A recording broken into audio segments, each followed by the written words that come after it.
Salut les amis, nouvelle vidéo et grosse exclue, vous l'attendez, la voilà, la 010X Limited. On va en parler tout de suite après le générique, c'est parti.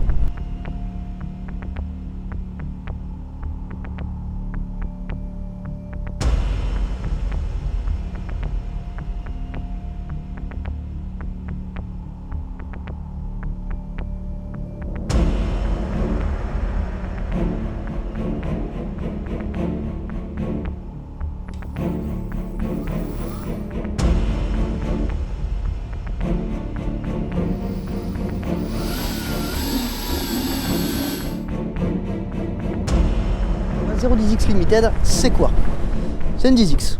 C'est une 10X un petit peu particulière, voire très particulière. On va rentrer en détail et après on va aller faire un petit tour, vous allez voir ce qu'elle a dans le ventre. Alors pourquoi Limited? Déjà parce que, comme son nom l'indique, elle est limitée à 1000 exemplaires. Il n'y en aura pas un de plus, pas un de moins. 1000 exemplaires. Celle-ci, comme vous pouvez le voir, c'est la numéro 7 et c'est aussi la première arrivée en France. Alors une 10X Limited, c'est en apparence une 10X sur le châssis 2020 avec des bras oscillants gris que vous pouvez voir ici et surtout en fait la totalité des remontées qu'il y a eu sur les différents groupes, des petits défauts qui ont été corrigés sur cette mouture. Dans les corrections, on a un nouveau garde-boue qui n'est plus un garde-boue mais un lèche-roue. Alors certains le connaissent déjà très bien. On a la possibilité de mettre ici un crochet de portage. Le béquet à l'arrière aussi est un petit peu plus courbé que ce qu'il l'était sur les modèles précédents. On a un double lock renforcé d'origine, des freins hydrauliques nuts sur des disques de 160, et alors ce coup-ci il n'y a pas de montage à l'arrache avec des rondelles n'importe comment, c'est un montage très propre. On a un câble moteur qui part à l'extérieur, mais ça on va revenir dessus juste après, c'est les spécificités de la 10X Limited. Même chose à l'arrière, on a un amortisseur pneumatique Aoi 36 RC avec commande de lock, réglage de rebond, détente et compression. Et alors, petit exclu aussi uniquement sur la Limited, vous avez aussi un éclairage latéral. Avant de monter dessus, on va parler des différences. Vous voyez ce gros sac devant. Pourquoi ce gros sac? Tout simplement parce que la batterie n'est plus dans le deck, elle est dans cette sacoche là. Alors c'est une batterie de 28 ampères/h avec un BMS capable de sortir 120 ampères avant de lâcher. Et bien dans le deck, qu'est-ce qu'on a? Pourquoi on avait besoin de mettre la batterie en dehors du deck? Tout simplement parce que sur cette version là, ce sont des contrôleurs très spécifiques de 2 fois 50 ampères qui peuvent être configurés. Quel vent, elle a failli tomber. Bon, la béquille, on le voit, elle est pas ouf. On a à l'intérieur du deck, on a des contrôleurs de 2 fois 50 ampères qui peuvent tolérer jusqu'à 72 volts. Donc on a des moteurs de 1600 watts nominaux chacun. Ils sont ici. Ce ne sont pas les modèles que vous avez sur les 10X traditionnels, hein. Ils sont encore bien différents. C'est pour ça que vous avez l'alimentation des moteurs qui passe par l'extérieur avec ce petit cache qui est très bien fait. Voilà. Les contrôleurs sont tellement monstrueux qu'ils prennent toute la place du deck, là, comme vous pouvez le voir sur la photo que je viens de diffuser. Donc voilà pourquoi on se retrouve avec la batterie sur la colonne. Ceci dit, ça équilibre pas mal le poids. C'est pas mal. Après on verra avec une grosse batterie de 72 volts puisque c'est un peu la finalité de la chose et c'est pas le cas pour l'instant. Bon, assez de blabla, on va passer sur la route et on va continuer à en discuter. C'est parti.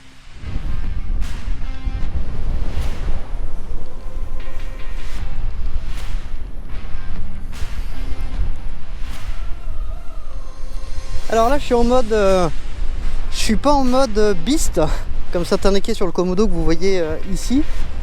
Je suis en mode normal, c'est-à-dire sur un seul moteur, donc avec quand même 50 ampères, c'est-à-dire 2 fois plus que ce qu'il y a sur une 10X traditionnelle. Ce qui fait que voilà, en mode single, je prends très facilement 60 km/h. Alors la particularité de ces contrôleurs là, c'est qu'on n'est pas sur une empreinte carrée, on est sur une empreinte sinusoïdale. C'est le même type de contrôleur qu'on retrouve sur la Suron. Le contrôleur X est un contrôleur sinusoïdal. Alors la différence, c'est que c'est beaucoup plus linéaire au niveau de l'accélération. C'est très silencieux. Et le couple le plus important n'est pas disponible dès le départ. Il vient un petit peu plus tard. Alors c'est vraiment perturbant quand on découvre. Et au final, c'est du bonheur. Alors pourquoi je kiffe tant cette trotte? C'est parce qu'elle est super confortable, elle est super agile. Et moi je rêvais d'un truc aussi puissant qu'une 11X sur ce châssis là. Et là, on va passer en Beast, vous allez voir ce que ça donne. C'est impressionnant. Alors le Komodo il est là, donc le Spirit c'est pour la lumière sur le deck. Et le Beast c'est pour activer le dual. Donc on est sur un display. Allez, hop, grande première. On retire le plastique. Magnifique. Voilà, on est sur un display TFT, alors qui n'est pas tactile. Vous avez des boutons qui sont ici qui permettent de naviguer. J'en reviendrai dessus après. On va tester le dual. Alors comme je vous disais, vous attendez pas à un truc super violent au démarrage. C'est juste après que le couple se fait sentir et c'est vraiment impressionnant. Allez, c'est parti.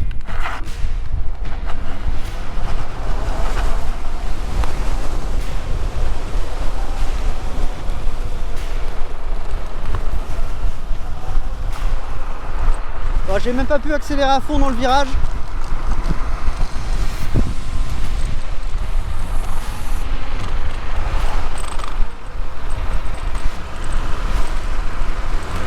Voilà, donc on prend 70 km/h très facilement, très rapidement. Alors vous voyez, c'est pas très violent, mais par contre ça tire très très vite. Et vous voyez, là je suis déjà à 60. Oh là là. Alors il n'y a pas de latence à l'accélération, il n'y a vraiment rien du tout.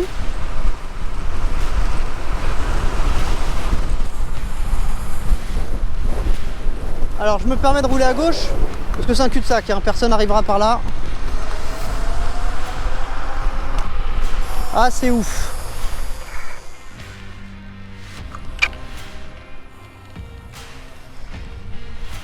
Et à 50, on n'accélère pas dans le virage parce que sinon on patine.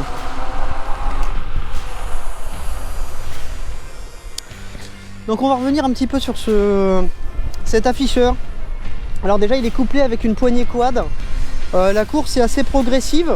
Enfin, la course est longue. Par contre, c'est assez progressif.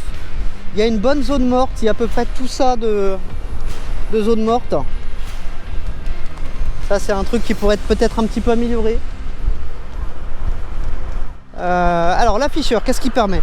Il affiche donc évidemment le nombre de kilomètres parcourus, le kilométrage instantané. Un truc qui est assez sympa, et c'est la première fois que je vois ça, il affiche le nombre de watts consommés en direct. Ça permet de voir quand est-ce qu'on est en pic. C'est sympa.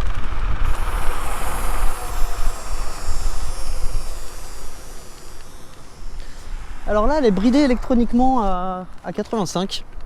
Je suis encore sur une batterie 60 volts. La 72 arrive. Hein. Et on va voir un peu ce que ça donne en lâchant les chevaux. Allez, c'est parti.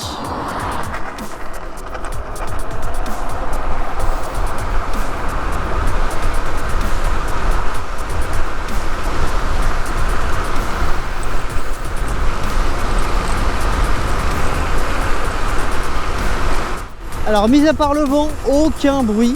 C'est ça qui est fou.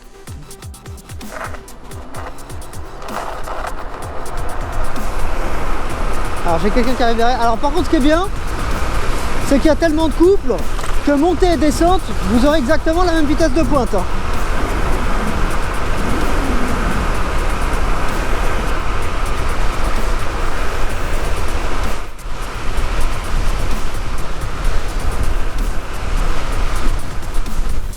Alors il y a un vent de folie.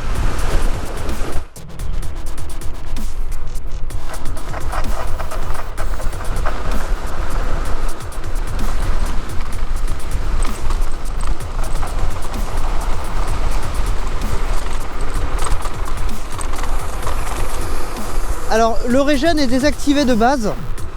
Vous pouvez l'activer hein, pour la longévité des contrôleurs, je vous conseille fortement. de ne pas l'activer comme d'hab, ça sert à rien. Là il y a de très très bons freins. Les nuts sont super bien réglés, hein. Franchement là on peut freiner avec un doigt. Ah, ils font taf, hein. Voilà, de base vous aurez le choix aussi sur le type de pneumatique. Alors là on est sur des pneus route, vous pouvez l'avoir en semi off-road et vous pouvez l'avoir aussi en off-road. De base, hein, c'est des options que vous pouvez choisir à l'achat. Oh là là, ça pousse, ça pousse, ça pousse. C'est un truc de fou.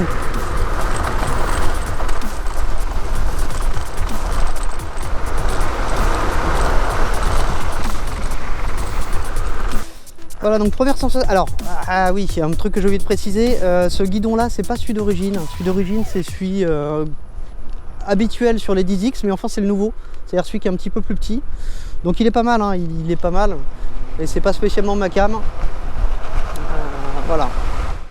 Alors, pour revenir rapidement sur le display, on a pas mal d'options qu'on peut régler. Donc le regen, le cut-off, en fait on a à peu près toutes les fonctions qu'on a sur le QS4, mais avec un affichage bien plus clair. Alors pour ceux qui me demandent, non, il n'est pas tactile, hein. Tout se fait avec le commodo qui est sur le côté. Il n'y a rien de tactile.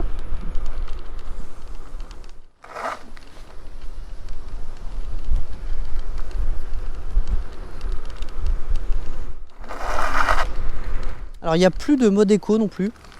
Pourquoi? Parce que là-dessus ça sert à rien. Alors où est-ce qu'elle va être vendue? Elle va être vendue uniquement pour l'instant par Falcon PEV, donc que de l'import. Elle coûte 3890 $ de Singapour, c'est-à-dire au taux de change actuel à peu près 2800 €, auquel il faudra quand même rajouter les frais de port et de douane. Donc la batterie c'est une 28 ampères heure et elle bouge encore. Voilà, 28 ampères heure. Donc de base sur la version 260 c'est 50 ampères par contrôleur. La version 160, qu'est-ce qui diffère? En fait il n'y a qu'un seul contrôleur, moteur à l'arrière, donc 50 ampères, ce qui est déjà pas mal du tout. Bon, forcément petite préférence pour la version 260. Alors est-ce qu'on la sent sur la colonne? Franchement non, je trouve pas. C'est bien smooth. Franchement on a une accélération digne d'une 11X avec beaucoup moins de bruit, il faut le préciser. Mais surtout sur un châssis qui se conduit beaucoup plus facilement. Voilà, tous les petits défauts de jeunesse de la 10X sont ici corrigés. En gros on a une version full custom d'entrée. Il n'y a pas grand chose. Moi perso, voilà, le seul truc que j'ai changé, et pourtant j'en change des trucs, c'est le guidon. Sinon tout est vraiment parfait. Il y a le petit cache pour le câble moteur qui passe à l'extérieur, les freins hydrauliques de base, le garde-boue qui est enfin un garde-boue convenable. Que dire, non, j'adore cette trotte. Et alors le gros petit plus, c'est que si vous êtes bricoleur, vous n'avez pas besoin de tout changer pour gagner en puissance. Il vous suffit de mettre une batterie de 72 volts avec un BMS capable de sortir 120 ampères et c'est parti. C'est tout ce que vous avez à faire, vous la glissez dans la sacoche devant. Les contrôleurs l'accepteront sans problème, ils sont conçus pour. Les câbles aussi sont conçus pour. Voilà. Donc vous pouvez vous faire une machine vraiment monstrueuse. Bon, je pense qu'on a fait le tour de cette première petite présentation. Je vous en ferai d'autres à venir, bien entendu. J'adore ce bruit. Je vous dis à très bientôt. Restez abonnés sur la chaîne si vous voulez voir en exclusivité les dernières infos sur cette 10X Limited. On est en contact direct avec Falcon PEV, à qui on remonte nos usages, nos différentes remarques. On a enfin un fabricant qui est très attentif au retour des utilisateurs et ça se voit. Voilà, on a une machine qui aujourd'hui est vraiment complète.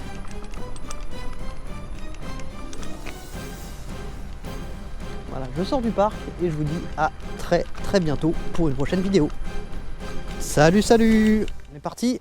Allez, 1, 2, 3.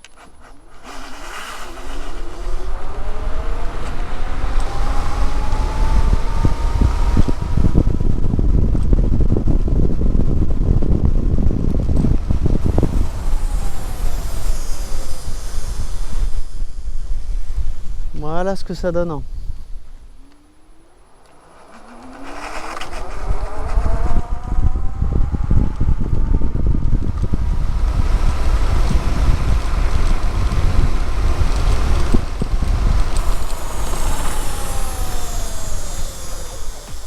Voilà les amis, ce coup-ci, je vous laisse. Ciao ciao.